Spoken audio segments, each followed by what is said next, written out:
Good morning, Bill. We haven't had a talk for a long time. What's been happening in Cowra, particularly Railway Lane? What's the progress like on Railway Lane? Yeah, well, good day, Gary, and good morning. It's great to catch up with you again. And yes, we've been a bit slack.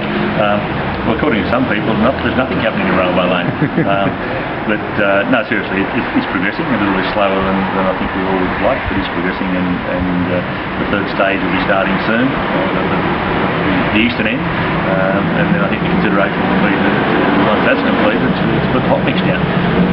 So the disruption will continue a little bit longer, but certainly the end is starting to get in sight, and people need to understand that some of the work that appears to have been left hasn't been left. It's just at that stage where it's still trafficable, bit by bit, allowing industry and allowing business to continue, and allowing the customers and our consumers and our ratepayers to move around with as least impact, acknowledging there is some impact. But I'm sure the final result's going to be well worth it.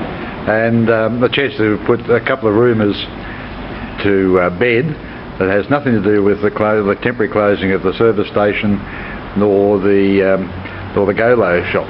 The service station one is new to me. Access has been provided to all businesses. No, I can't see where that was coming from. As far as I think it's Tracy Clark concerned, Tracy Clint is concerned, I think that was something that would have been happening well in advance of council undertaking to enhance the potential for shopping and retail in that area. So I would have thought anybody that was looking at a business in the future would have been saying, well, the council's spending a lot of money in that area, it's going to be a good place to have a shop. You certainly hang on and look to get in there, so I find that one quite intriguing, to be quite frank.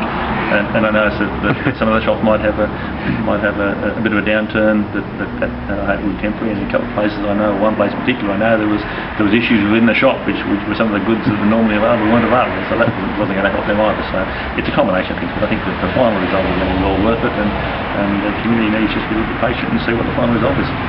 And of course it is the season for budgets, both yours and the federal government. Firstly yours, there's been no increase in costs for water or for sewerage. Is that similar to a drop-off in costs?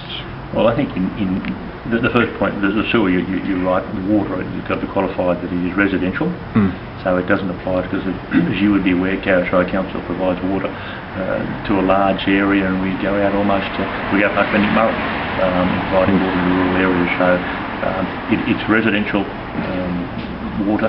And of course the fact that there's no increase in charge is effectively a reduction, because you're not passing on the CPI, the natural increase in the cost of living. So it is, you could say, a 3% decrease in real terms, and of course that's going to be monitored by council throughout the coming year to see how we're going. So it's a bit of a conundrum. If we could actually sell a lot more water, then you could probably charge a bit less for water. The cost of producing water and infrastructure and assets. Now the federal budget, Bill, do we know what sort of an effect that may have on the local budget? Because the other good thing on the local budget, if we can, the other good news is that it's a small surplus, which will bleed into the federal budget in a minute. But also there's been a rearranging of some of the fees and charges for the Civic Centre, reduction in prices of fees and charges there, and also in the Aquatic Centre, to either try and hope community groups to use the Civic Centre more, but also to make it more palatable, if you like, financially for families in particular to use the Aquatic Centre. Use the pool. The federal budget, well, our small surplus in our budget might be impacted by the fact that the FAG grants, the federal assistance grants, which are generic grants been around for years, have been frozen for 3 years. And that's certainly going to have a financial impact on us. The cost of fuel is yet to be determined, but that will obviously have some impact on council. Yep. But in fairness, the flip side is that there has been increasing the rate of recovery, which not sure how much that will increase by, but not to be sort of overlooked in terms of the benefit. Okay, thank you for sharing that with us, Bill.